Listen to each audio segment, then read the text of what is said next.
Recent polls show roughly 60% of Americans intend to be vaccinated, but that's lower than the percentage needed to achieve herd immunity. So, with that in mind, Dr. Nandi joins us right now tonight with some do's and don'ts to consider when you're ready for your vaccination. Dr. Nandi?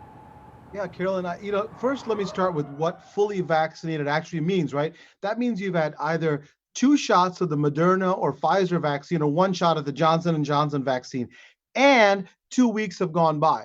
And that means you're fully vaccinated. Now, getting back to your question, this is the fun part, the do's. What can you do? And you talked about this in the beginning. You can visit fully vaccinated family and friends, indoor or outdoors, without wearing a mask or social distancing. Great. If you'd like to visit folks who are not vaccinated, please take precautions. Make sure they're at low risk, not at high risk, and make sure you take precautions of wearing a mask and social distancing. And lastly, if you're exposed to someone who tests positive for COVID and you're fully vaccinated, you do not have to quarantine or get tested. As long as you're not having any symptoms, you should be okay.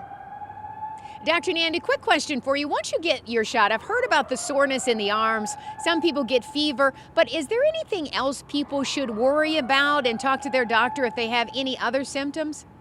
Absolutely. You can have a sore. I had a sore arm, a little fever. If it's prolonged, if the fatigue doesn't go away, if you have anything like shortness of breath, if you have any prolonged symptoms, you should go see a doctor. If you have any allergic reaction to previous vaccines, make sure you go to see your doctor before.